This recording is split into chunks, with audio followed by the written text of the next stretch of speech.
2019 წლიდან მუნიციპალიტეტებს ევალებათ მათ კანონმდებლობა ავალებთ, რომ დაიწყონ სეპარირებული შეგროვება. ანუ მუნიციპალიტეტები ვალდებული არიან, რომ ქალაქში მოაწყონ სეპარირებული შეგროვების სისტემა. ანუ რამდენიმე ურნა დადგან და მოსახლეობას ცნობიერების ამაღლების კამპანიები აწარმოონ და უთხრან, რომ მოიტანეთ ახლა სეპარირებულად ეს ნარჩენი და ხალხი დაკვირვებული ვიყავი, რომ ძალიან ისე იქცეოდა და ყრიდნენ და კი. და მოვიდა მანქანა და ეს ბუნკერი, სამივე ბუნკერი ერთ იმაში მანქანაში ჯაღარის. კი ბატონო, აჭარაში გადაეცა თანამედროვე ნაგავსაყრელი დაახლოებით 7 მილიონი ევრო გაჩნდა. თუმცა არ გაუშვიათ ჯერ, იმიტომ რომ იქ ისევ რომ შეიტანონ ჩვეულებრივად ნარჩენები, როგორც შექონდათ, ამოივსება უცებ. და ამიტომ სანამ აჭარაში სეპარირებული შეგროვება არ დაინერგება, ერიდებიან ამ ნაგავსაყრელის გაშვებას, იმიტომ რომ თუ ყველაფერი შეიტანეს და დამარხეს, თუ უნდა ემუშაოთ 15 წელი, ეხლა იმუშავებს 5 წელი. ქალაქის მასშტაბით 10 მილიონი ევრო არ არის თანხა, რომ ქალაქმა ვერ გაიგოს ამისთვის. მაგალითად, რუსთავში არის საკმაოდ მოზრდილი დიდი საწარმო, რომელიც პლასტიკის ბოთლებს ამუშავებს, მაგრამ მუშაობს 20-30%-იანი დატვირთვით, იმიტომ რომ პლასტიკის ბოთლი არ აქვს ნედლეულად. თირო კანონმდებლობაში მიწერია, რომ მუნიციპალიტეტმა სეპარირება დაიწყონ, მაგრამ არც ცოდნა არის ამის, არც გამოცდილება არის და არც რესურსი არ აქვს ამ ეტაპზე რა. აი თბილისის ზღვის კადრეებმა თქვა, აი ქარს რო გვაქვს აქეთ. იმასთან რა ქვია, სამგორის მხარეს აი ბოთლების მთელი ის არის რა. ეხლა მე წარმოვიდგინე ოკეანეში რა ხდება. თბილისის ზღვაში რო ეგეთი ის არის მდგომარეობა რა. მოგესალმებით, საინტერესო თემაზე ვართ შეკრებილები, ნარჩენების მართვა და ნარჩენების პრობლემატიკა თბილისში და არა მარტო თბილისში. ჩემი სტუმრები არიან გიორგი გულიაშვილი, სპეციფიკური ნარჩენების მართვის ასოციაციის თავმჯდომარე და ირაკლი როსტომაშვილი, არქიტექტორი, რომელსაც საინტერესო შეხება ქონია ამ საკითხთან დაკავშირებით წლების წინ. დავიწყებ ბატონო გიორგი თქვენგან, რა ხდება ამ კუთხით საქართველოში, რა პრობლემები გვაქვს, რა არის გადაჭრის გზები, ეს ახლა გლობალურად ვკითხულობთ, მაგრამ ყოველ შემთხვევაში ეს საკითხი წამოჭერით იქიდან გამომდინარე, რომ იყო მოსაზრება პლასმასის ბოთლების აკრძალვის. რამის აკრძალვით ხდება თუ არა პრევენცია ამ სისტემაში და როგორ მუშაობს საერთოდ რა არის მსოფლიო გამოცდილება ამ კუთხით თქვენ კარგად გეცოდინებთ. კი ბატონო, მოგესალმებით.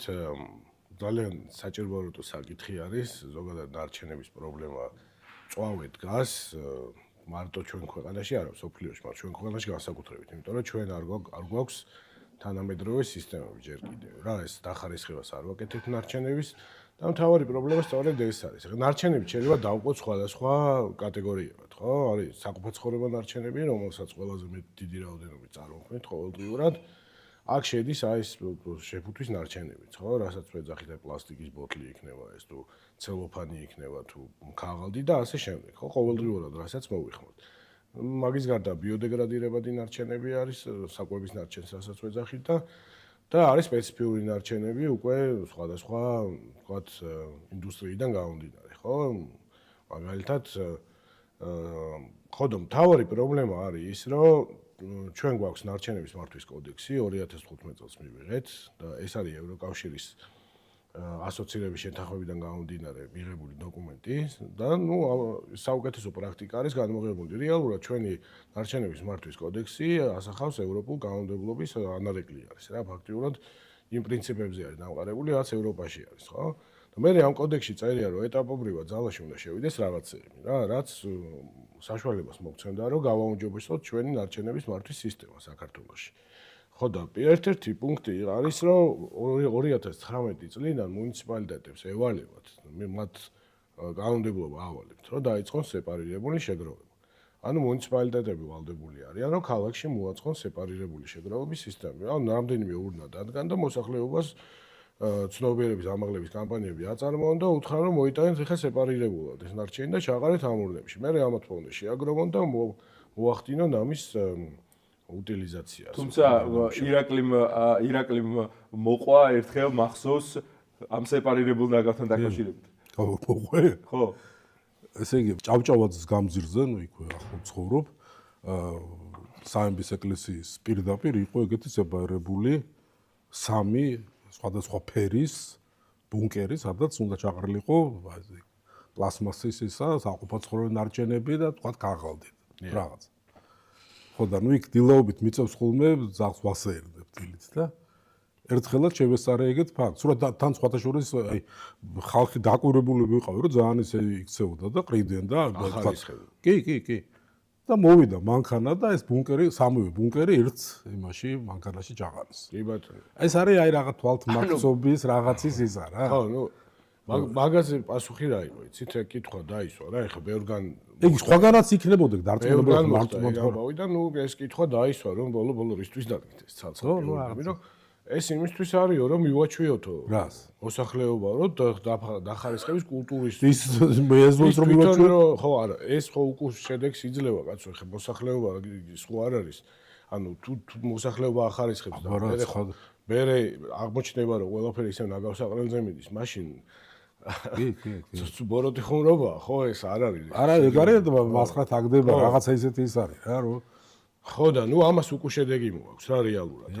ანუ სეპარირებული არ გვაქვს, გვევალება რომ კონდეს, არ გვაქვს, ეს ურნები შევიძინეთ, რომ ცალ-ცალკე ჩავყაროთ მინა, პლასტიკი, ქაღალდი და დანარჩენი ნარჩენები, ეს 4 კომპონენტისგან ის შედგება და ამას ეს ურნები გვაქვს. ურნებიც არ აქვს. შეიძლება ამაში ყველაზე ნაკლები რამე არის. ამაში შეიძლება ვყრიდეთ ჩვენით. მაგის წარმოება გვაქვს და პიგმენტი უნდა სხვადასხვა ფერის და ეგ არაფერი არა. урна და სისტემას მოწყობა უნდა.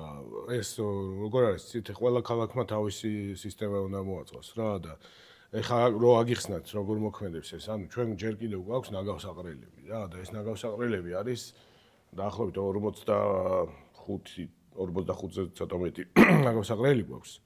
ოღონდ ეს ნაგავსაყრელები არის ღია წესით გაკეთებული ნაგავსაყრელი, რომელიც არანაირ სტანდარტს არ ექვემდებარება. სულ ორი გვაქვს სტანდარტით გაკეთებული ნაგავსაყრელი. ერთი არის ერთი BPC კერძო და ორი BPC-ს გვერდზე იყო. ბორჯომში და ერთი ბორჯომს რომელიც მეტრაკლებად შეესაბამება. აჭარაში გაკეთდა ეხლა. აჭარაში გაკეთდა თანამედროვე ნაგავსაყრელი და ახლობით 7 მილიონი ევრო დაჯდა. თუმცა არ გაუშვიათ ჯერ, იმიტომ რომ იქ ისევ რომ შეიტანონ ჩვეულებრივად ნარჩენები, როგორც შექონდათ, ამოივსება უცებ რა, ანუ ამას თავისი წლები აქვს რა. ანუ რამდენი კუბი ნარჩენის დაეტევა, ამაზე არის გათვლილი რა. და ამიტომ სანამ აჭარაში სეპარირებული შეგროვება არ დაინერგება, ერიდებიან ამ ნაგავსაყრელის გაშვებას, იმიტომ რომ თუ ყველაფერი შეიტანეს და დამარხეს, თუ უნდა ემუშაოთ 15 წელი, ეხლა იმუშავებს 5 წელი რა და ამ ხელა ინვესტიცია. არა, თან შედეგი არ იქნება, იმუშავებს ერთია თორე.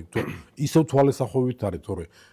ეგ ნაგავსაყრელი არის ჩვეულებრივი საინჟინრო ნაგებობა. კი. რომელსაც აქვს დრენაჟი, წყლის მორიდება და ასე შემდეგ, უამრავი სხვადასხვა ტერი ხეობაში სხვანაირად კეთდება. აი თქვა აბსოლუტურად ის არის რა.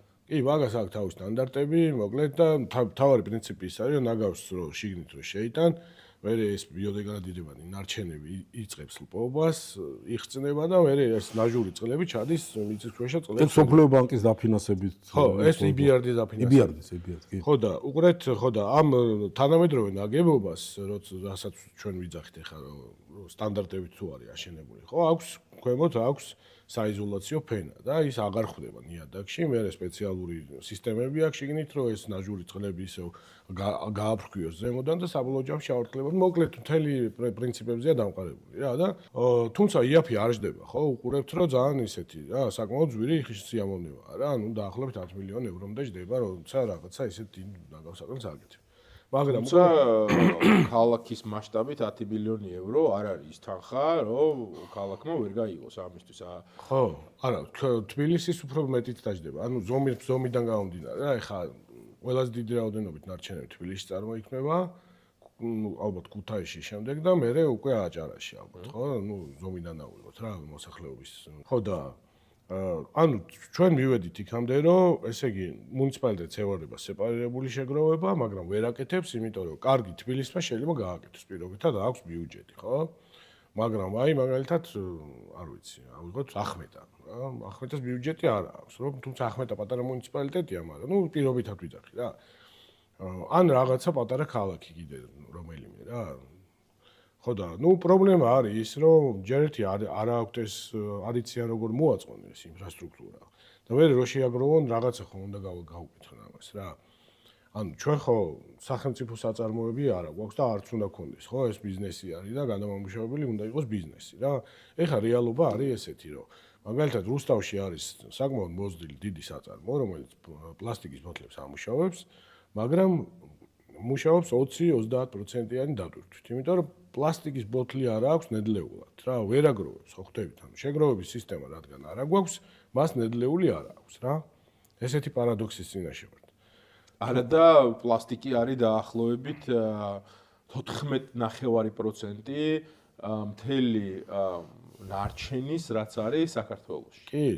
კი ბატონო. ძალიან დიდი რაოდენობა არის. ხო, და ეს არის პრობლემა, ეხლა ეს პლასტიკის ბოთლი ხდება ყველგან, ხო? და საბოლოო ჯამში მიდის მე ზღვაში ხდება, იმიტომ რომ ხევებში რო ყრის მოსახლეობა ნარჩენებს, ხო? მიაქვს დინარეს მე რა და ეს დინარიდან ჩადის საბოლოო ზღვაში და მე ზღვიდან ისე ბრუნდება ხოლმე უკან და ის სანაპიროებზე, იმიტომ ხედავთ ხოლმე რომ არის უმოფენილი ეს პლასტიკის ბოთლები. სოფლიო სტატისტიკა არის 2040 წლისთვის ზღვაში პლასტმასის მოცულობა წონა იქნება თევზის წონაზე მეტი ოკეანეში. კუნძულებია მთელი რა პლასტმასის საიმეებით, კუნძულებია რაღაცა კილომეტრები იყო რაღაც 15 კილომეტრი 10 კილომეტრზე კუნძული, რომელიც მე ვფიქრობ, რა უნდა გაკეთდეს ირაკლი იმისთვის რომ ეს პლასტიკის პრობლემა ერთ-ერთი ყველაზე უმნიშვნელოვანესი პრობლემა არის. ვიცი რომ რაღაც წლების წინ გარკვეულ კვლევებში იღებდი მონაწილეობა ჩამოყვანილი ყავდა უცხოელი სპეციალისტები აი სამბავი რომ მოგვიყვა. ჯერ ერთი დავიწყოთ იმითი რომ აი ამ თემაზე არანაირად ჩემი ის არ არის ხო რაღაცა ან ინტერესის ან რაღაცა იმის სფერო, მაგრამ ელემენტარულად აი რომ ვიცოდი რომ ეს თემა აქტიური იყო რაღაცები წავიკითხე დღევანდელ დღეს ეს უმარტივესია და ინფორმაცია აი საკმაოდ დიდი ინფორმაცია შევაგროვე უბრალოდ აი ინტერესიდან გამომდინარე რა. დარწმუნებული ვარ რომ ვიღაცამ ამ თემაზე ფიქრი უნდა დაიწყოს ელემენტარულად. ეხლა ძალიან მარტივად გეტყვი, აი უმარტივესად რომელიც ის არ გვინდა რაღაც აი თუნდაც სოციალური ქსელები პირდაპირ იმითი რა. ვაკეში მაგალითად მიქელაძის ქუჩაზე არის უკანა მხარე ამ კარფურის და აგროჰაბის. აი საღამოთი გინახიათ იქ ნაგვის გროვები და რაღაცა. დარწმუნებული ვარ, ბევრად მეტი ნაგავი და ეგრეც არის სტატისტიკურად. ბევრად მეტი ნაგავი გამოდის აი ამ მარკეტებიდან, ვიდრე მთელი ყიფშის ქუჩის მოსახლეობიდან. აი ჩანს, თვალით ჩანს ეს. და ვისაც ეს არ ჯერებს, შეუძლია საღამოთი თქვა 9 საათზე იქ აიაროს. ეხლა რახან ეს გვაქვს უკვე ორ დირექტორთან სასაუბრო და არა ყიფშიძეს 4000 კაცთან უკვე ადვილია, ხო?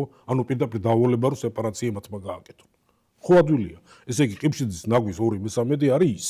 ანუ უკვე აი მაგის გადაწყვეტა რომ პირდაპირ თქვა თავის თანამშრომლებს უთხრას რომ მოდი რა პლასტიკის ბოთლები აი ამ იმაში და ჩავალაგოთ რაღაცა პენოპლასტი და რაღაცა აქა მუყაო აქ ნარჩენები აქ არის ვადაგასული პროდუქტები აქ და ასე შემდეგ ნუ ეხა იქ მაგარია იმიტომ რომ ეს მარტო ერთი ყიფშიძის მაგალითი არა მთელ თბილისში არა მე ყიფშიძეზე ცხოვრობ ახო და მოდივარ და რეალურად ბიზნესს რომ დაევალოს საკუთარი წარმოებული ბიზნეს მაინც რომ დაევალოს საკუთარი ნაგვის სეპარაცია და ამისი სწორ ადგილებში მიტანა რა. ეგ ევალება ისედაც. არა, ევალება ნუ ხა ევალება, მაგრამ ეხა სეპარაციას ვერ არა, როგორც ეხა კვერცხზე კომისია რო გააკეთოს, ბევრად ადვილია ხო ამაზე იმისისა რა.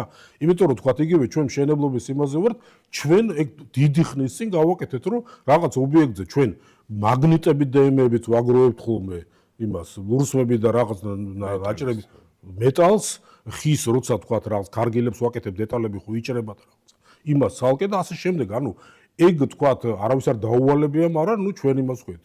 ამის ორგანიზება, მაგას ვიძახი რა, უფრო ადვილია ორ დირექტორთან ამის მოგვარება, ვიდრე ყიფშიძის 3000 მოსახლესთან, ხო? ეგ ერთი მარტივი რაღაცა. ეხლა შენახსენება ხო მე ჩემი ეს იყო აი ზუსტად რატომ მახსოვს ევრო შემოდიოდა იმ პერიოდში თავიდან რაღაც ანგარიში შვეიცარიელები იყვნენ ჩართულები და შვეიცარიელ ფრანკებში მე ევროკავშირის რაღაცა ისინი იყო და ევროზე გადავიდა მაშინ ესე 2000 წლის მიჯნაზე ხდებოდა ეს მაშინ მუშაობდი მე მთაწმინდა კწალის რაიონის გამგებლად და იმ პერიოდში ერთ-ერთი სერიოზული პრობლემა იყო თბილისში თუ გახსოვთ მაშინ ეს პრინციპიც არ იყო რა ნაგვის მანქანა მიდიოდა და ესე რომ რეკავდნენ აი ძველ უბნებში ეგრე იყო ესე იგი ეგრეთ წოდებული ნაგვის ისინი კორპუსებში რო იყო და ისე რომ გავაუქმეთ მაშინ ეგ ის პერიოდი არის ნაგავს აი იმაში რო ყრიდნენ ბუნკერებში. ბუნკერებში და ნუ იქ სუნით და ვირთხები და ნუ საოცრება ხდებოდა ხო და ძველ თბილისში პრობლემა რაში იყო მოდიოდა ესეთი ჩვეულებრივი სატვირთო მანქანა იქ იყო კაცი რომელსაც ზარი ქონდა ეხლა ახალგაზრდებს ეგ არ გახსოვთ მაგრამ ეგრე იყო ეს აი 2000 წელს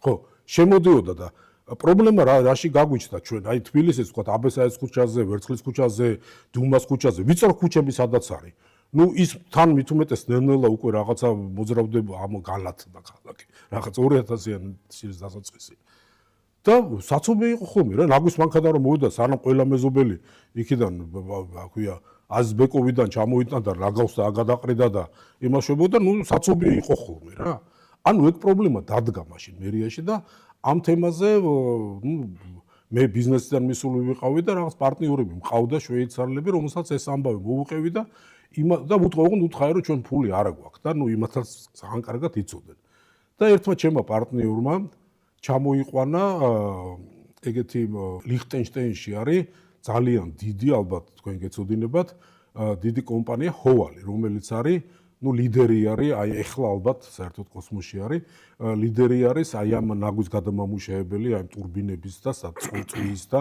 მე ელექტროენერგიის გამომუშავების და მაგ პრინციპით და ამ სპეციალისტები იყვნენ თბილისში ჩამოსულები და ну რახან ინიციატივა ხო დაჟჯადია და ну მე მომიწია მოკლედ ამათი ეს არ აქვია და ავდიოდით ამ იმებს რაღაც სპეციალურ ტანსაცმელი რაღაც ხა ისინი და ნაგავს აყრელებზე თბილისის გდანში და თქვა გარდაბანში და ავდიოდით და ამათმა სინჯები აიღეს ლაბორატორიაში ისინი ქონდათ მინი რაღაცა ისინი აიღეს და მაშინ დაასკვნეს რომ ფანტასტიკური მაგარი ნაგავი გაქვთ თო იმითი კალორიულობით ნარჩენების პროცენტი ძალიან დიდი იყო ხო მე ვიძახი ну აი 26 წლისიანი და ლამბავს და ანუ ძალიან კარგი არის წვისთვის და მაშინ შევიმუშავეთ ეგეთი რაღაცა რომ უნდა გაკეთებულიყო ეს ნაგვის დასაწმავი ქარხანა იგივე კრწანის რაიონში რუსთავის მიმართულებით იგი იყო ადრინდელი ალბათ 70-იან წლებში 60-იან წლებში აშენებული რაღაცა ქარხანა თუ რავი რა ქვია მაგას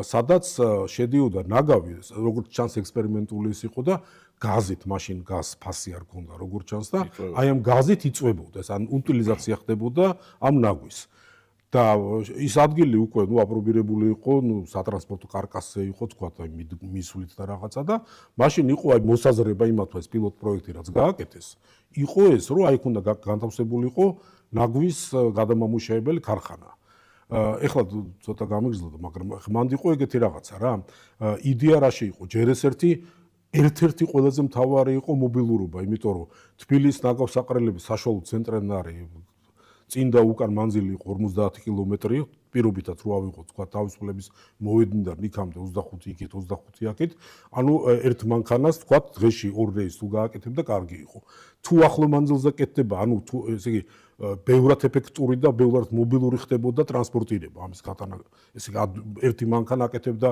არა 2 რეისს ღამისგან დღის განმავლობაში აკეთებდა 10 რეისს ანუ აქ არის საწვავის ხარჯი მანქანების ისა რა ქვია ანუ ბევრი მანქანა არ არის ხო ერთ იმას აკეთებს რა ქვია და რაც ყველაზე მთავარი არის ამის დაწვის შედეგად მიიღებოდა ელექტროენერგია ტურბინები ჰოვალის დამზადებული ტურბინებით გებოდა რატო არ გაკეთდა ეს ქარხანა? იმიტომ რომ, იმიტომ რა ვიცი, არ გაკეთდა. ფული არ ქონდა სახალხო. არც ფული არ ქონდა, არც არა, რაღაც არ ვიცი რა. ნებაც არ იყო. არაფერი, აი, მაგას ვიძახი რა, ეგ უნდა მოინდომო. ეხლა 10 მილიონი რო დაждდა. თან ხო, საინტერესო რა არის? ეხლა გასაკეთებელია ეს და აუცილებლად. არა, როგორ არის, იცი რომ თქვა ეხლა მე ევროპელი პარტნიორები მყავს და რომ იმად უკბირთ რო აქამდე აი მილიონახევრიან ქალაქს ეგ რო არა აქ და ეხლა რა იყო ძალიან საინტერესო რა. ამათმა რა დონეზე შეისწავლეს რა.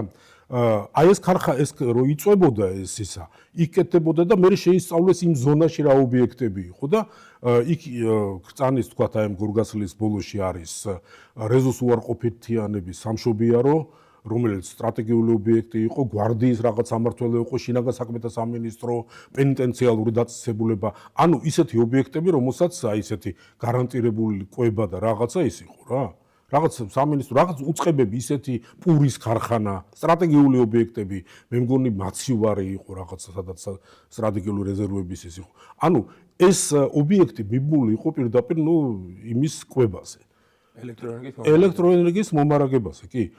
და ეს სამუშაო მათ რაც ჩაატარეს, აი მე რატომ თქვი ეს ევროები და მაშინ თქვეს რომ ეს ჭდებოდა, აი ეს ყובה და ამის ყველაფერს პროექტირება რაღაცა 400,000 евро. Ну, რომელიც ცხადია, ეხა ეგ თემა ისეთი იყო, რომ მთელი რაიონის ბიუჯეტი არ იყო. Ну, გამორიცხული იყო რა მაგაზე საუბარი და მაშინ ეგრე თქვით რომ ამათმა გაგვაცნეს პრეზენტაცია ჩაატარეს მაშინ და რამ ძალიან ვიწრო იმაში რა მე ის თქვა მე პრემიერი რამდენიმე კაცი ესრებოდა კიდე თქვა აი კომუნალურ სამსახურის უფროსი რა ხო და თქვენს რომ თუ დაინტერესდებით ჩვენ მზად გვაქვს და მე გავაგრძელოთ საუბარი რა რაც შეეხება თვითონ იმ წარმოების აი ჰოვალის დაანდგარებს ესე იგი ნაგავს რომ იღებს ოღონდ ლაპარაკი აი მანდ არის ყველაზე სერიოზული ისა რა ეს არის უკვე როცა ბუნკერში იყრება და ნაგვავი იწვება და ის ტურბინა მუშაობს როტორი სტატორი ელექტროენერგიას გამოიმუშავებს ეგ ჭდებოდა მაშინ როგორც მახსოვს დაახლოებით 4 მილიონი ევროს დონეზე და თან ამათ პარალელურად მოლაპარაკებული ქონდათ ევრო რაღაცა ფონდებთან რომლებიც მაგას აფინანსებდნენ და ეთყობა კარგად ეს ურთიერთობა ქონდათ როგორც შევატყი მაგათ და მთელი ფასი ამისი იყო სწორედ სეპარაციაში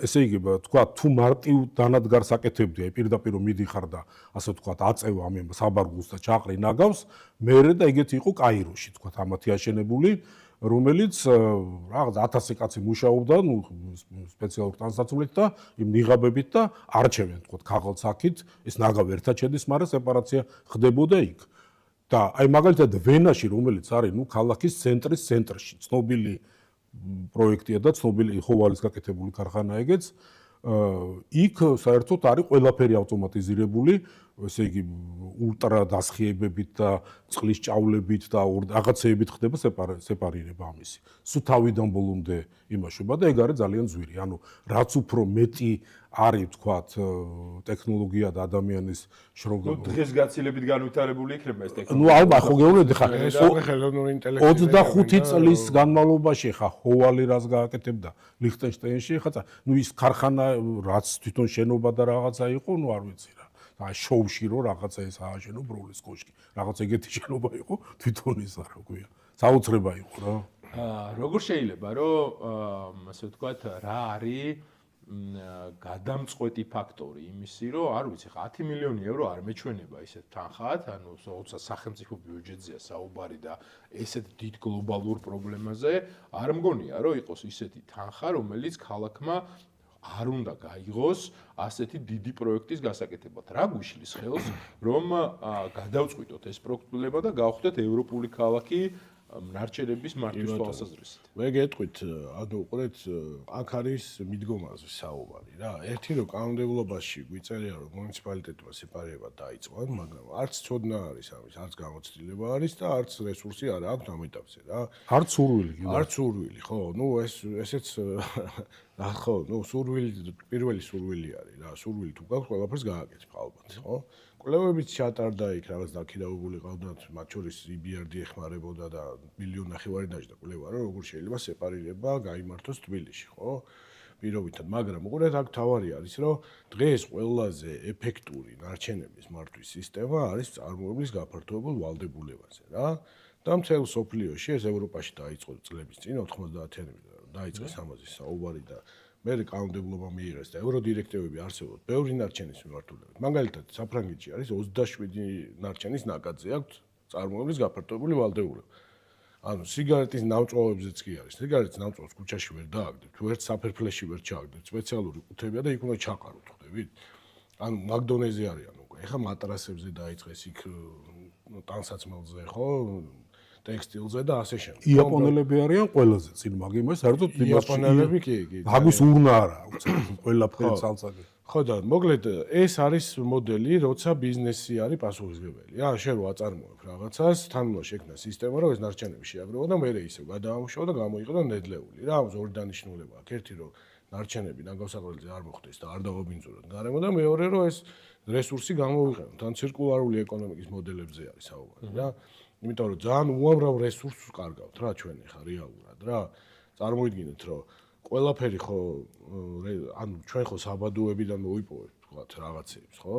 ამისგან ვაწარმოებთ ნედლეულს და მე მარხავთ ისევ რა და ეს საბადოც ხო ამოუწურავი არ არის ხო? ეხლა ყველაზე იშვიათ მეტალებზე რო არის საუბარი და ერთი ამბავი ეხლა და ომებიც მაგიტო არის რეალურად რესურსების გამო, ხო? ხო და ეს ხო ამოიწურება როდისღაც რა და ამ დროს ჩვენ ტექნოლოგია რო ვითარდება მეტი და მეტი რესურსი გჭირდება, ხო? ვისაც რესურსი აქვს, ის არის წი, ხო დღეს. ხო და ამიტომ ევროპაში ამაზე ევროპაში კი არა, სოფლიოში იფიქრეს და მაშინ პირველი კონვენციები რო იყო რიოს კონვენციის მერე, ხო, 90-იანებში დაფიქრდნენ და თქვა ეს რომ მოდი გადავიდეთ ამაზე რა. ცირკულარულ მოდელებზე, ცირკულარული ეკონომიკის დანერგვაზე. ეხლა დღეს მაგალითად 100-მდე ქვეყანაში არის უკვე ეს წარმოების გაფართოებული ვალდებულება ინერგება აფრიკაშიც, აზიაშიც, ამერიკაში კონტინენტზე. ყველა მიხვდა რომ ეს არის ძალიან ეფექტური, იმიტომ რომ ბიზნესი როცა ხდება პასუხისმგებელი, ჯერ ერთი რომ ადვილად აორგანიზებს ამას და მე ყველა ბიზნესი ერთიანდება და ნუ ხო ძალისხმევას რო აერთიანებენ, ბიუჯეტიც არის და შესაძლებლობებიც ჩდება რომ ეს გაკეთდეს რა. ოღონდ ეს რა თქმა უნდა სახელმწიფოსთან თანამშრომლობით კეთდება რა, ანუ მუნიციპალიტეტებთან თანამშრომლობით რა. ხშირად არის ხოლმე რომ ეგეთი მოდელები ჩვენ ახლა ბევრ ქვეყანაში ვართ დამყოფი და მაგალითად ბელგიაში გვაქვს ნანახი რომ ყველა 20,000 მოსახლეზე ბელგიაში არის რეციკლირების ცენტრი. რას ნიშნავს ეს რეცეპტი? ანუ აი წარმოიდგინეთ რომ სახელმწიფოს მიერ შექმნილი, ვთქვათ, 9 ჰექტარი ტერიტორია მოწყობილი ისე რომ ყველა ნარჩენი მინდის იქ და ანუ დახარისხებულად სხვადასხვა კონტეინერში თავსდება რა. მაგალითად პლასმასი მიდის პლასმასის კონტეინერში, ქაღალდის, იქ ელექტროტექნიკა თუ შედის, ცალკე ფარდული აქვს პირობითად, ხო, იქ და ასე შემდეგ რა, მოკლედ საბურავებიც და ყველაფერი მიდის იქ რა. და მე ეს კომპანიები, რომლებიც ამას ნედლეულად ხმარობენ და გადაამუშავებენ, ამათ აქვთ ხელშეკრულება, არიან ჩვენნაირი MGB ორგანიზაციები, რომლებიც არიან აი სწორედ ამ წარმოებლების ერთობა და მათი ვალდებულებაა ეს და ფინანსური მოდელი, ანუ ესენი თანამშრომლობენ მუნიციპალიტეტთან, ნაწილობრივ აფინანსებენ ამ საქმიანობას. ანუ ის ნარჩენი, რომელიც მუნიციპალიტეტიდან ყიდულობენ, ასე ესე ირიბად რო ვთქვათ რა. კი, სერვისს ყიდულობენ, რომ მათ შეუგროვოს ნარჩენი რა და მე ამ სერვისით, ამ ნარჩენს გადასცემს ამ ორგანიზაციებს, ესენი მიდიან ამუშავებენ და ისე აწარმოებენ უკვე სხვა პროდუქტებს ამ გადამუშავებულ. ერთის მხრივ მუნიციპალიტეტს ნაკლები უჯდება. რა თქმა უნდა. ამ ასე იგი ნარჩენის შეგროვება, იმიტომ რომ იხდის ამას ბიზნესი და ბიზნეს ნედლეული აქვს უკან ისე რომ ნედლეული აქვს უფრო იაფად ვიდრე ახალი ნედლეული შემოიტანოს ან მოიპოვოს. ხო და ნუ ბელგიაში გითხრეს რომ ჩვენ ნაგავსაყრელი აღარ აქვს რეალურად. აი ჩვენ რო გვაქვს ახლა კლასიკური ნაგავსაყრელი რომ მიდი და მარხავთ იქ ნარჩენებს, ეგეთი არა გვაქვს რა, გავაუქმეთ, იმიტომ რომ აღარ გჭირდებაო რა, ახლა ყველაფერი ხარისხდება თითქმის.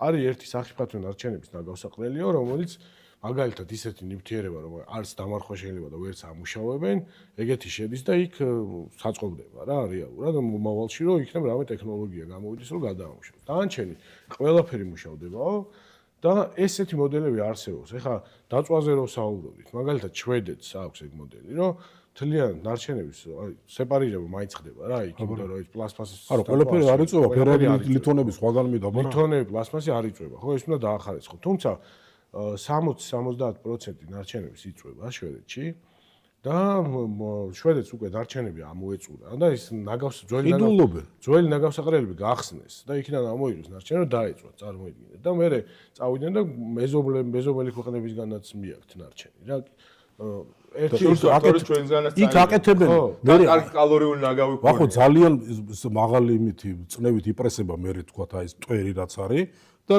საფარი იგივე თქვათ აი ეს ტროტუარებზე და რაღაცა ბორდიურები და რაღაცები უამრავი რაღაცები კეთდება უკვე მაგინე კი ჰოლანდიაში კერძოდ როტერდამში თუ არ ვცდები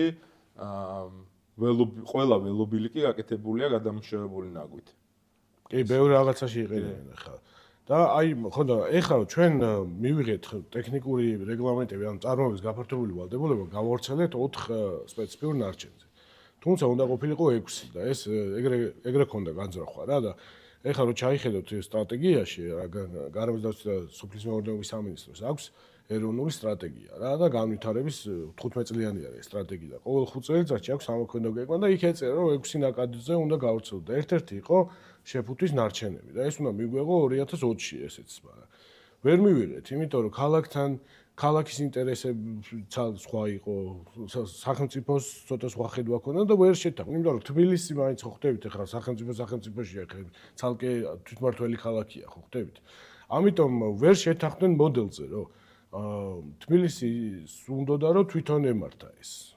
ამ დროს წარმოების ვალდებულება გულისხმობს რომ თვითონ ის ბიზნესები, რომლებსაც ავალდებულებს, ქმნიან MGV ორგანიზაციას. MGV ორგანიზაცია არის დამოუკიდებელი ჩვენთან IP არის, ასოციაცია. ძირითადად IP-ებია ხოლმე, რომ მომგებიანი არ იყოს და იქ რაღაცა манипуляციები არ ხდებოდეს რა. არა მომგებიანია, მთელი ეს ბიუჯეტი ხმარდება საქმეს რა. იქ მოგებას სახში არავინ არ წაიღებს რა. მოხმარდეს საქმეს. თუმცა გადამუშავების ნაწილი უკვე არის ბიზნესი. რატო არ წაიღებენ? არა, IP რადგან არის და ხო ხტებით ახლა აქ ცოტა სხვანაირად არის. და პრემიერ-მინისტრს თუმი აქ IP რატო არ წაიღებს? არა, მეტი არა, ესე ყველაფერი შესაძლებელია, მაგრამ იმით არ გაკეთდა რა მარტივად რო თქვა. ხო, არა, მეტი გამჭვირვალეობის მეტი ხარისხია რა. ახლა შეპესე რო არის ის სხვანაირად ის მოგებაზე არის ორიენტირებული. ხო და მოკლედ ახლა ჩვენ ეს არ მივიღეთ ეს შეფუთვის ნარჩენებს და ეს არის მისაღები აუცილებლად რა.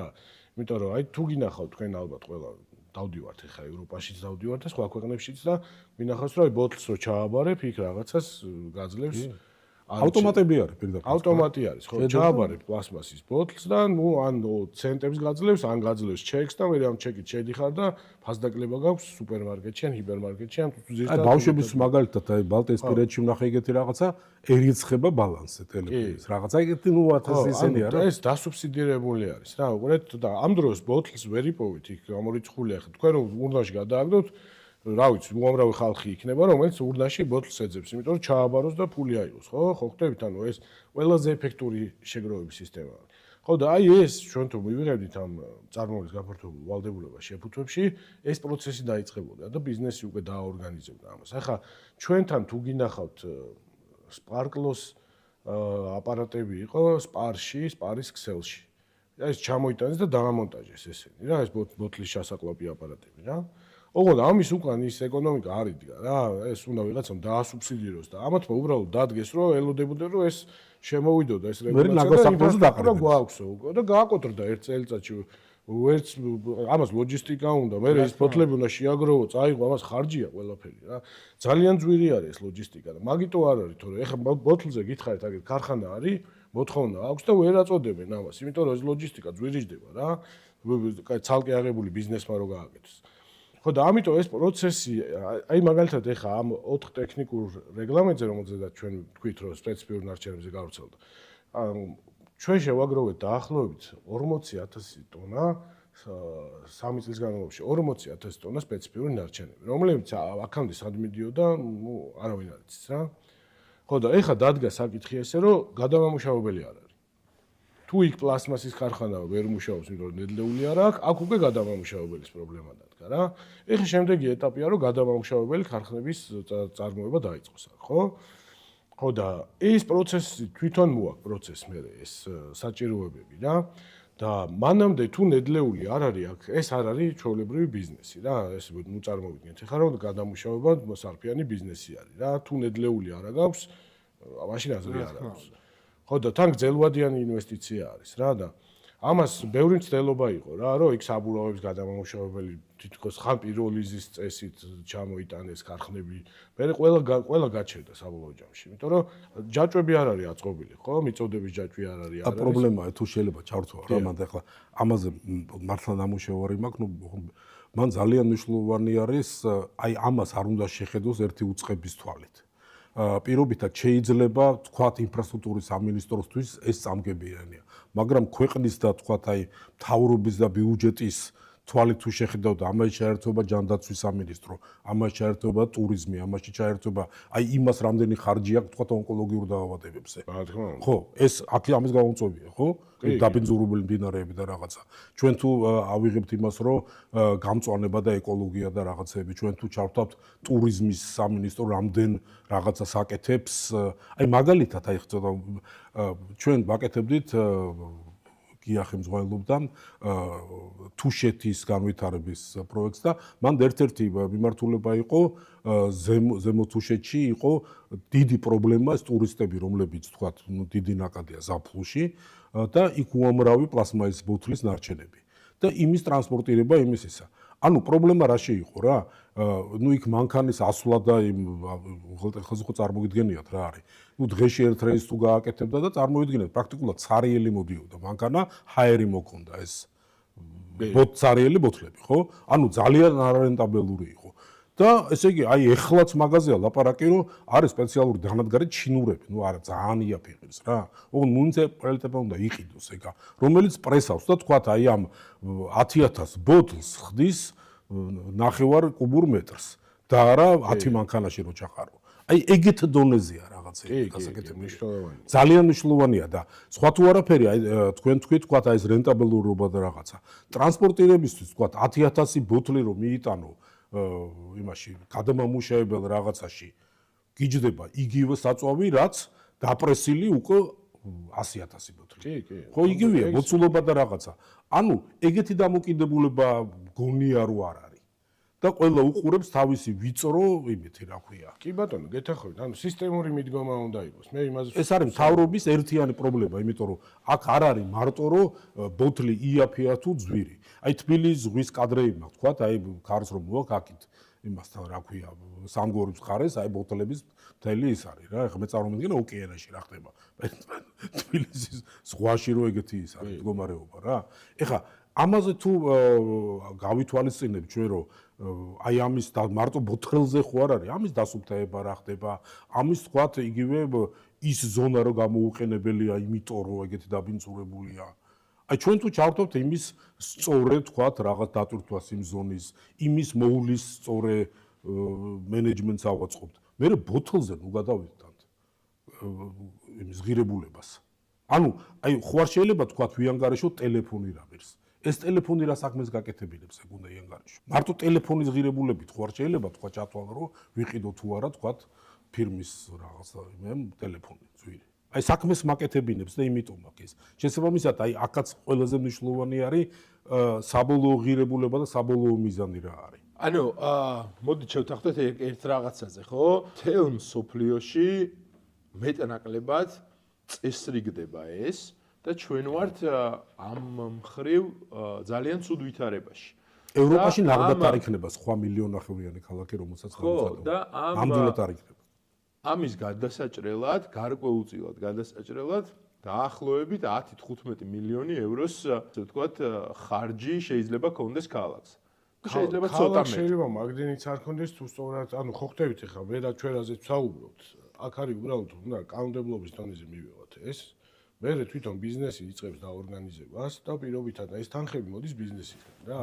რომ ეს შეფუთვის ნარჩენები შეგროვდეს. შეგითავაზებიათ თუ არა საკანონმდებლო ორგანოსთვის და პოლიტიკოსებისთვის, ვისაც ეხება ეს საკითხი, რომ შეიმუშაონ ეს საკანონმდებლო. ეს რეგლამენტი გამზადებულია 2020 წლიდან. რატო არ გიდაზედებს? იმიტომ რომ აი ეს კონფლიქტი იყო, თქვათ, მუნიციპალიტეტსა და ცენტრალურ ხელისუფლებას შორის ამ თემაზე. რომ ვერ თანხმდებოდნენ, იმიტომ რომ თბილისი იძახდა რომ მე უნდა შევაგროვა ნარჩენები, მე გადამიხადეთ ფული, თუმცა ეს მოდელი ეგრე არ მუშაობს. ანუ აქ ეს კერძო ბიზნესი რო აორგანიზებს ამ MGV ორგანიზაციას, ეს თვითონ გადაწყვიტავს ვინ უნდა დაიქირავოს რა და თუ გადაწყვიტა რომ მუნიციპალიტეტი ყველაზე იაფი უჯდება, ხო? რა თქმა უნდა დაიქირავოს. რატო უნდა თბილისს ამ იმიტომ რომ საკმაოდ დიდ თანხებზე არის აქ საუბარი რა, საბოლოო ჯამში ეს ინფრასტრუქტურის გამართვა, შეგროვება ამბავი ჯდება ძალიან საკმაოდ დიდი თანხები. მომგებიანია ძალიან ეგ ბიზნესი, უდიდესი მოგება. ეხლა ვერა რომ ვახსენეთ თქვათ აი ქალაქის ცენტრში რატო გააკეთეს ნაგავი რომელიც ადრე გაქონდა თქვათ რაღაცა 40 კილომეტრში ის მანქანა წვავდა ის დიდი ტრაილერი წვავდა მაგალითად 20 ლიტრს აწვავს წინ და უკან ხო ეხლა ცენტრში როა წვავს 1 ლიტრს და აქვია 19 ლიტრის ეკონომია და თან ბევრ რეისს რო აკეთებს ის ქარხანა ამათ ჩარჯავს რაღაც თანხას თქვა პირობითად ერთი რეისის შესვლას 10 ევროს არწმევს თუ რაღაცას ну ეგრე იყო მაშინ ანუ და რეალურად ამისაც მომგებიანია დასუფთავების სამსახურები რაც არის რაიონების იმისთვის ხო ბევრად მომგებიანია რომ ეს აწვავი და ერთი მანქანა ბევრად უფრო ეფექტური არის ერთი რეისი მაგალითად აი მანქანა რო იქირავო ღირს 150 ლარი ხო დღეს პირობითად ვიცახე კერძოთ რო იქირავო შენ თუ ეგ შეგიძლია რომ 10 მანქანა იქირავო იგივე ფასად აი ეგ არ მაგაზია საუბარი და აი ამ თანხას საკმაოდ დიდ თანხებზია საუბარი და იყო ეგეთი მოსაზრება, რომ ეს თქვათ რაღაცნაირად გაკეთდეს, დაიწყოს ამის კეთება, სახელმწიფომ გააკეთოს და პირდაპირ ბიზნეს გეგმა დაიდოს, რომ ეს მონგებიანია. ამდე ეგ ხო კონსტანტა არის, ხა თბილისში რომ თქვათ აი ამდენი ნაგავი, რამდენი მილიონი კილო ნაგავი არის ხო დღეში? მილიონი ტონა არის მთლიანად. უკვე მილიონ ტონას გადააჭარბა უკვე ნაგავი. რამდენ ხანში? მოცულობა. მთლიანად რა არა, დღეში ვამბობ რა, დღეში იყო მე მგონი მილიონი კილო დაახლოებით ეგეთი მონოც დღეში. თბილისში ეს მარკეტები. თუ ადამიანი გამოიმუშავებს სადღაც 300 მოსახლეობას ნუთვლით რა, რეგიონებით ყველა წარმოებები და რაღაცეები რა, ეხლა უნდა ნახოთ თქვათ იგივე რაღაც ერთლიანად ვიძახი რა, თბილისში ნაგავს აყრილში იქ არ არის ცალკე რომ მოსახლეობის ნაგავი, ერთი ნაგავი არის. ეგ არის დაახლოებით მილიონი კილო. ნაგავია რა. და აი ამ იმითი, რა ქვია, ამ მონაცემით ეს არის ეგრეთ წოდებული კონსტანტა, ერთი და იგივე არიზდება. ნუ აი თბილისი არსებობს, ნაგავი ყოველთვის იქნება. რაც უფრო ვითარდება, მით უფრო თქვათ ის არის რა. მეტი ნარჩენი. ხო, მეტი ნარჩენია და სხვათა შორის კატეგორია იცვლება ამ ნარჩენის, იმიტომ რომ მე ტექნიკის და თქვათ აი ყუთები და რაღაც 1000 რაღაცეები იცვლება ხო. და ეს არის ჩვეულებრივი ბიზნეს გეგმა, რომელიც უნდა დაედოს და მე დარწმუნებული ვარ, აი ეგეთ წარმოება რო გაკეთდეს, რაღაც თანხა გადაიხაოს და პირდაპირ აქციები გაიყიდოს. აი ძალიან დარწმუნებული ვარ, რომ დიდი წარმოებები და ბიზნესმენები და ესენი მაგ აქციებს მაგას იყიდიან. დარწმუნებული ვარ. ანუ თანხდებით იმაზე, რომ ნარჩენების გადამამუშავებელი თანამედროვე წარმოება არის საჭირო. აუცილებლად. აი რაც ხდება ნაგავს აყრილებზე თუ გადაიღებთ ამას, აი დღევანდელ დღეს ნაგავს აყრილზე რომ მიხვიდეთ, კი შემოღობილია და იქ ვიღვითონ დაცვა და რაღაცა რომ მიუსავთ ძაღლები, ხალხი, ცხოველები, ძოვენ იმ ბალახს და მე იმ პროდუქტს ბაზარში ყიდიან, ხო? გინდა ხორცს და გინდა რძის პროდუქტს. ეს ყველაფერი იქ ხდება რა. და რამდენი თქვათ იგივე რომ მიდიან და იქ რაღაც ნარჩენებს და ცელოფანს რო ჭამენეს როხები და მე კვდებიან და მე ჩქარა იმის დაკლა და დროზე ხორცის შაბარება. ეგ ჩვეულებრივი მოვლენაა ეგა. ჩვეულებრივი მოვლენაა. ან უნდა გავაკეთოთ აუცილებლად რა. სხვა გზა არ აქვს. ხო, ეს პროცესი, იცი რა, ნება არის მთავარი, მიიღოს კანონმდებლობა და თავისით დაიწყობა ეს ყველაფერი რა. აქეთ მიმართულებით არის სპეციფიკური ნარჩენებზე. ჩვენ მივედით იქამდე უკვე, რომ სამი გადამამუშავებელი თანამედროვე ტექნოლოგიურად აღჭურვილი ბოლო ტექნოლოგიების ქარხნები ჩამოგვაქვს და რეგიონში არ არის მსგავსი. თურქეთშიც არ აქვს ნანახი მსგავსი ქარხნები. ეხლა ჩვენ რაზე ვცხოვრობთ რა. მაგრამ ესე გიორგი, ნახეთ რა მინდა რო თქვა. ესე იგი, ჩვენ საკანონმდებლო ინიციატივა გამზადებული გვაქვს? კი, გამზადებული. ანუ მთავრობას უნდა მიიღოს ეს კანონმდებლობა, რაც მოაგვარებს პრობლემას, მაგრამ თბილისის მერიას არ უნდა. ნუ ხო, სწორად გავიგეთ? იცი რომ ხო, ეგეთი ეს იყო, რა ქვია, შეუთანხმებლობა იყო მუნიციპალიტეტებსა და მთავრობას შორის ამ თემაზე. მაგრამ დღეს უკვე მომწიფდა ეს საკითხი და აი თქვენ თავიდან დავიწყეთ საუბარი მაგაზე, რომ აი პლასტიკის აკრძალვა რო დაიწყეს, ხო? აკრძალვა არის შემდეგი ეტაპი რა, უკვე რომ წარმოებელი რომ დაფიქრდება, რომ მოდი ეს მე ძვირი მიჯდება და შეიძლება ალტერნატივა მოიფიქროს ამ პლასტიკის ბოთლის, მაგრამ პლასტიკის ბოთლი ყველაზე იაფია დღეს, ხო? სხვა რაღაცებთან მიმართება. ეხლა შუშის ბოთლი ბევრად ძვირი არის, ხო? და მე ისედაც პროდუქტს აძვირებს, იმიტომ რომ ეხლა წარმოიდგინეთ, რომ პლასტიკის ბოთლში ჩამოსხმული პროდუქტი რამდენად სუბუქია, ვიდრე შუშის ბოთლი. ტრანსპორტირება და იმის მოცულობას რამდენად ზის. ერთი მანქანა თუ არის პირობითად პლასტიკი, შუშა 10 მანქანა ხდება უკვე რა და ამის ყველაფერი ეს ხო ხარჯია. კონვეიერიც სხვა არის, ის როგორც აბურთაებს ამ პლასტიკის ბოთლებს, ეს შუშის ბოთლი ის ვერ მე ამ ბოთლებს ხო ჩამოსხმა უნდა, მაგის მაგხელა ქარხანაც არა, პატარა ქარხანა არის, ერთი ქსნის ქარხანა, ის უშვებს ბოთლებს საქართველოში.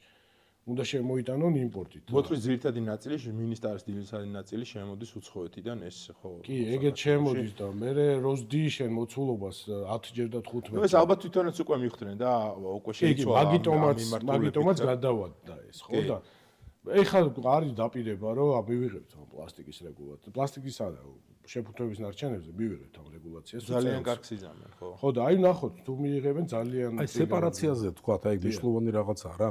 სეპარაცია როცა არ ხდება, თქვა, აი ესეთი ორგანიზებულად და თუნდაც რაღაცებით დანადგარებით თუ რაღაც ახალი ტექნოლოგიებით ხდება თქვათ იქ ნაგავში ქეკვა რეალურად აი ჯართის და რაღაცეებს თუ პოულობენ და სპეციალურად მე ვნახე ეს ფასები რა ეხლა აქ მაქვს დღეში მაგალითად რამდენი რა რაოდენობის ჯართი იყრება თბილისში რა რაოდენობის ფერადი ესენი ყველაფერი დათვლილია და ყველაფერი შესწავლილია ეს თუ ორგანიზებულად გაკეთდება დაახლოებით 30 ტონა ჯართი იყრება დღეში უფრო მეტიც ალბათ.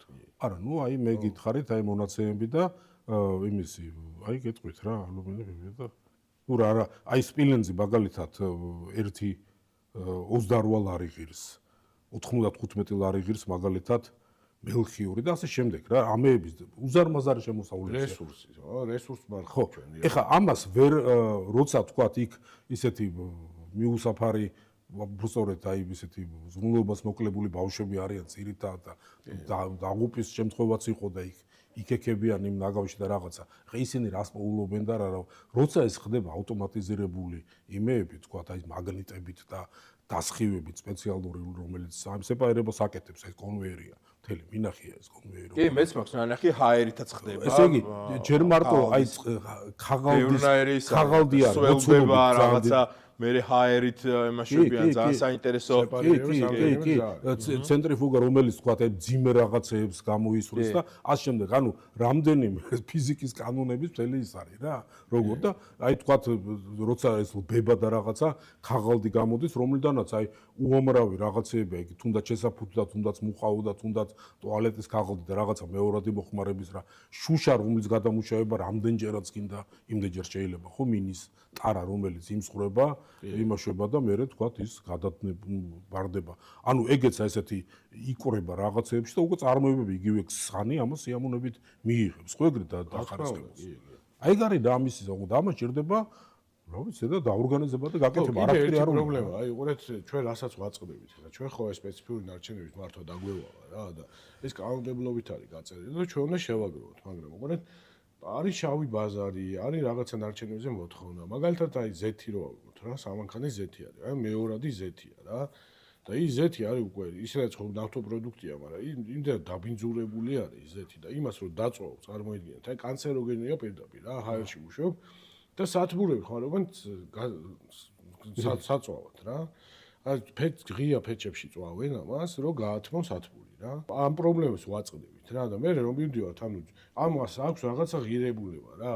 არის რაღაც ნარჩენები, რომელსაც ღირებულება აქვს, არის ნარჩენები, რომელსაც არ აქვს ღირებულება, მინუს ღირებულება აქვს რა.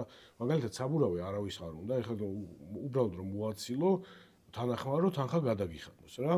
მაგრამ ზეთზე რომ მიდიხარ აი ამ სერვისებში, რომ ზეთი მომეცი, ხო?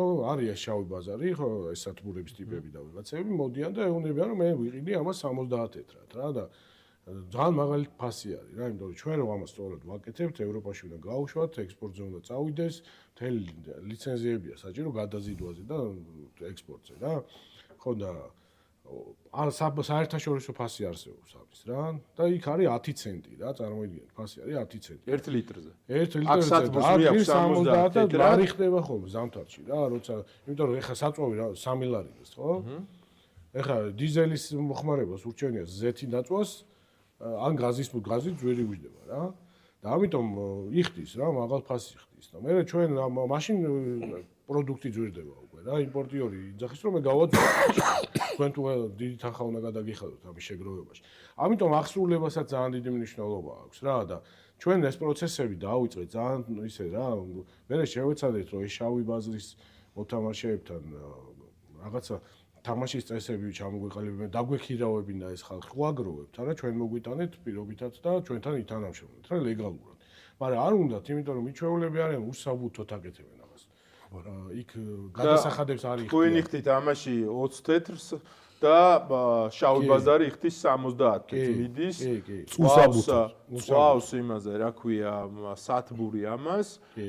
ერთი რომ აბინძურებს სერიოზულად ჰაერს და გარემოს, მეორე ეს დაბინძურებული ჰაერი არის სათბურის გვერდით და ამ პროდუქტს მე ჩვენ დაბინძურებულ ჰაერს ეგარ გამოგჩეს ნაგავს აყრილზე იქ ხო ეს ორგანული ნარჩენები რომ პება და რაღაც ეს მეთანი ჯეროსტი ხანძარი და ესე ხდება ხოლმე ესე ჩუმიწვა ეგრეთ წოდებული კი გაზი გამოიყოფა გაზი გამოიყოფა და იწვება ეს ისა და ხშირად არის ხოლმე ეგ განში განსაკუთრებით, როცა გაბატონებული ქარები, თქვა, მიმართულება არის ქარის, პირდაპირ საცხოვრებელ ზონაში, აი მოვაქდა, ნუ საშინელება ხდება, ვერ სუნთქავს ხალხი. იმ უზარმაზარ ტერიტორიაზე ხო ის ნაკავსახრელი და აი ეს დამწვარი, თქვა, აი ეს ნაგვის ოღონდ იქ ძირითადად აი ესეც სწორედ ცელოფანი და თქვა პლასტიკი და რაღაცეების წვა არის ძირითადად. ეს მეთანი, რაც ორგანული იწვევს აი აალებას კი არა და ისეთ ჩუმი წვა ქვია, აი ტორფი როგორც იწვის ხოლმე. და ეს კვამლი ამოდის და პირდაპირ მოდის აქ ხანდახან სმოგი არის ხოლმე. ეგ არის აი პირველი კანცეროგენი ეგ არის. მოკლედ ვიმედოვნოთ რომ ასე იგი მთავრობა და მუნიციპალიტეტები შეთანხმებიან რაღაცა მოდელზე რომ დაინერგოს ნარჩენების გადამამუშავებელი ერთის მხრივ საწარმოები გაკეთდეს და მეორეს მხრივ ამ შეგროვება სეპარაციის მექანიზმი დაიგეგმოს და ვიმედოვნოთ რომ როდესაც გვექნება ეს ყველაფერი მადლობა სტუმრობისთვის დიდი მადლობა საინტერესო საუბარი გამოგვივიდა მივაწოდეთ ინფორმაცია მათ ვისაც აინტერესებს ეს საკითხი და ვიმედოვნოთ რომ წინ წავა ჩვენი ქვეყანა ნარჩენების გადამამუშავების კუთხით. მადლობა.